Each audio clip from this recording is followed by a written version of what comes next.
Hey guys, welcome back to my channel. Hope you guys are doing well. So this is the first impression and hands-on review of the all-new Samsung F12. So in the box it comes with a 15-watt fast charger, USB-C cable and a manual. Samsung could have easily included a TPU case. That could have been a nice touch.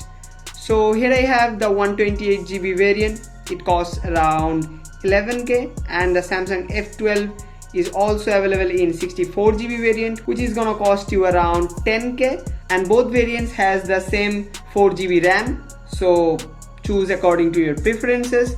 And also Samsung F12 is available in 3 different colors.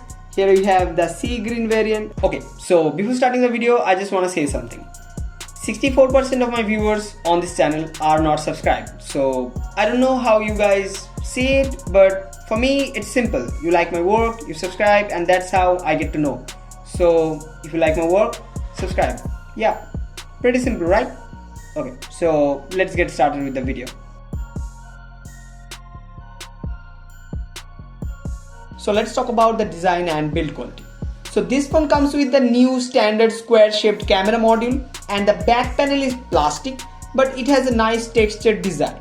It comes with a 6.5-inch HD Plus screen and a V-shaped notch, which Samsung says Infinity V display.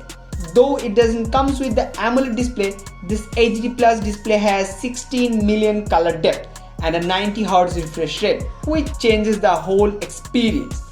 Also, it's kind of wild to think about that Samsung is giving 6000 mAh battery on a budget range smartphone.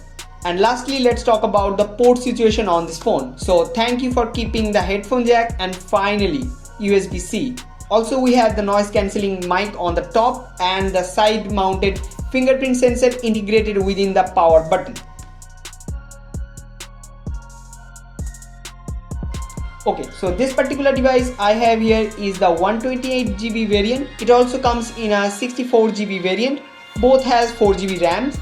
It has a 6.5-inch IPS 90Hz screen, which has a 270 ppi, and the screen to body ratio here is 81%, which is really good. It comes with One UI 3.1, which is based on Android 11, and it has a new 8nm architecture based on Exynos 850, and with the octa-core GPU with max boost of 2 GHz on each core. Okay, so now let's talk about the camera situation on the smartphone.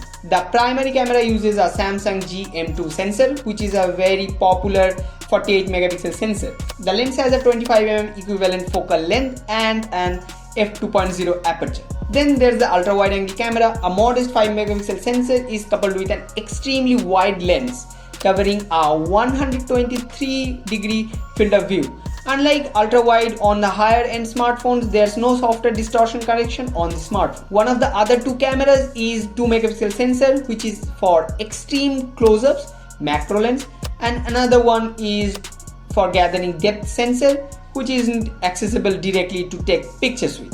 For selfies, there's a 8 megapixel camera in the notch of the display. It gives a field of view of 25mm equivalent focal length and has an f2.2 aperture. The primary camera takes decent pictures in daylight, has a pretty good consistent white balance.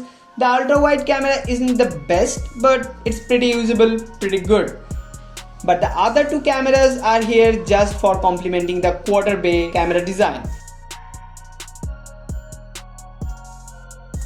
Okay, so now let's talk about the battery. So this phone takes around 2.5 hours to charge it from 0 to 100, as it comes with a 15-watt charger. I wish Samsung could give us at least a 20-watt charger on this phone, as it has a gigantic 6000 mAh battery.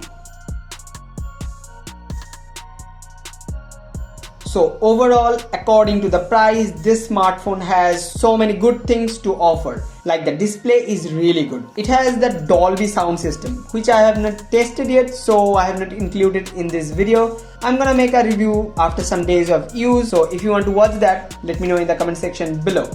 And also, I think this is the best budget smartphone around this budget. It looks good, has a decent sized battery. So as I said, I'm thinking about making a video after using it for about 1 or 2 weeks. So if you want to see that, let me know in the comment section down below. So that's all for today's video, and if you like the video, please hit the like button, and if you are not subscribed yet, please subscribe to my channel. Let me know if you have any question or suggestion in the comment section down below. See you guys in the next one.